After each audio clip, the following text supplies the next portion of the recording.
What's up, my witches and warlocks, ghouls and goblins, seekers of the strange, and everyone in between? Welcome to the Paranormal Pagan. My name is Scott. I'm here to walk you through the strange and unknown.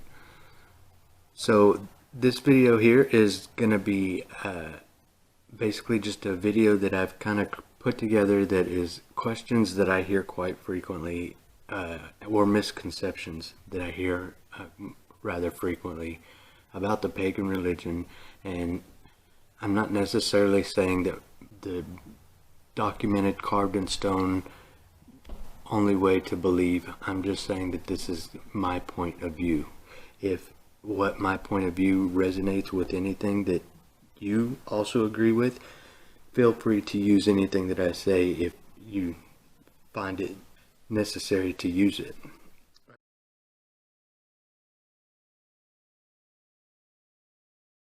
This is actually a very common misconception and question that I get rather frequently. And a lot of times it's more in a blaming tone or a damning tone. But here's my outlook. My outlook at it is that the devil or Satan or Lucifer, or whatever you want to refer to him as, that is a Christian entity. You would have to believe in the Christian God in order to believe in the Christian entity that is known as the devil, Satan, Lucifer, Beelzebub, whatever many names you want to use.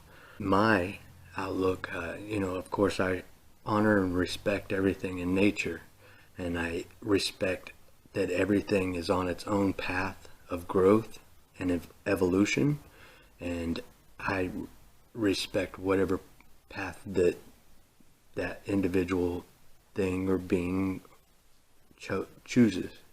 That's the beauty of free will. But as far as a God form, the best thing that I can say for myself is I refer to the self, which is me or I. The self is a part of the source of everything. Everything is made up of everything. It's all part of one source. Whatever that case may be, it's an evolution process, and everyone is going through their own evolution process, and everyone's struggle is different. Everyone's wins are different. So the best thing to do is just focus on yourself and make sure that you're doing the best you can do. That's my outlook.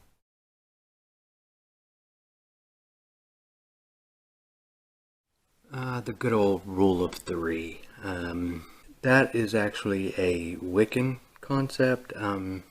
Not really necessarily one that I stand behind necessarily, but as far as when it comes to performing magic or anything like that, I look at it like this. Everyone has a moral compass.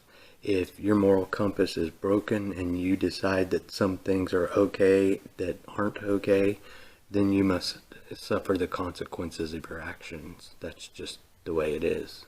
If your moral compass is adjusted properly and aligned with the thought of how most of society would agree, don't kill, don't steal, don't do these common things that we all know are. So I think with magic it kind of works the same way. You're gonna have some people that just aren't pure of heart, and those are the people that you have to watch out for. Just like in regular society, you have some people that you just have to keep an eye on. That's kind of the way I look at it.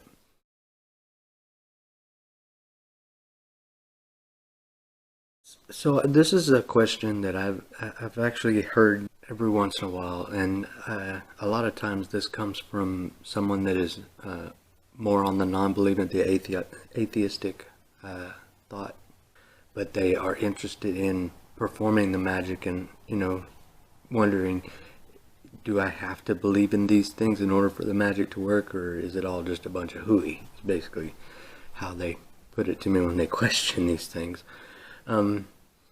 But I say yes. You don't. I mean, I look at chaos magicians, and if you don't know anything about chaos magic, I would recommend you looking into that. Just search chaos magic. There's plenty out there, and that's if you're into that thing. But chaos magicians, they will use any kind of entity in order to manifest their means. For an example, if you were wanting to do really well on maybe a science report or something like that, you would maybe invoke Dr. Spock as an assistance to help you with your science project or science test or whatever whatever the case may be. That they will use fictional characters if need be in order to achieve their means. If they feel that it is a way to achieve their means, they will use said entities as their god form. So it is absolutely possible, and is done frequently. The way I look at it is the god forms they're basically symbolism for parts of yourself.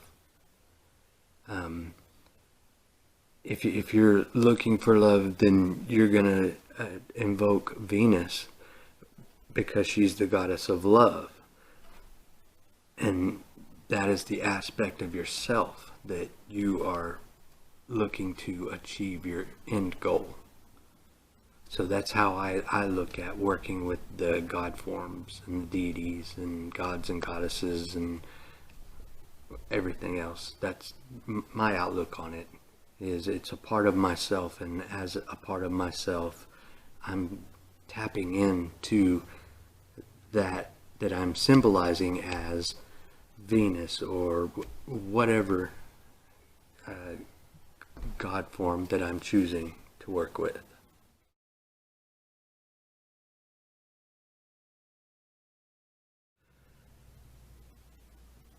So this question I usually get from people that are new to the pagan path, or maybe have read a couple of books but didn't really quite understand what they might have been reading. But the answer really is going to be vague, and it's not going to be what you're wanting to hear, but they're all going to be different. There's no really one set, hey, here's the offering, just stick to this and you're good to go. I will say this, especially for if you have a really busy, active day, and you don't really have time to set aside for a specific offering ritual. I would say that when you're doing like maybe a morning meditation or a morning prayer, whatever your thing is, maybe you could set like a shot glass with water out. That would be an acceptable offering, and you could do, as long as you're doing something simple like that on a daily basis, that is totally fine. But I would recommend at least once a month, doing a full offering ritual of some kind. But as far as what you would want to use as an offering, really you're just going to have to do some research, decide on what deity you're planning on working with, and then find the things that you think corresponds with them, or that resonates with them in some way, or that specifically is said, because a lot of books and Google searches even will tell you things that they appreciate as an offering. So a little research will go a long way as far as finding out exactly what you should use for an offering.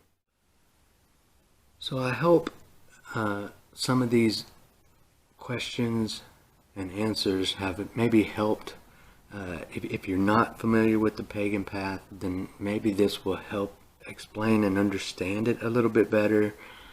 If you are already familiar with the pagan path, maybe this in some way helped you in order to have something to help you when you're trying to explain things to people, or if not, maybe even help give you more further information that you never might have thought about. I just hope that it helped you in some way.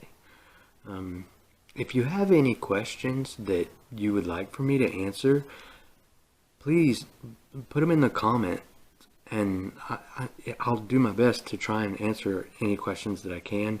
I won't give you any false information, and I won't blow smoke up your butt. If I don't know the answer, I will either let you know, man, I'm sorry I don't know that answer, or I will find the answer and give you the sourced reference. And any information that I give, I'm more than welcome to give sourced information. I want to thank you for giving me a chance, stopping by my channel. If you like the video, please give it a like. If you like this video and maybe checked out some of my other videos and you like the way my content is going, maybe you can subscribe to my channel, and then you can also hit the notification bell. That way you know when I upload a new video. But for now, thanks for stopping by. We'll see you next time.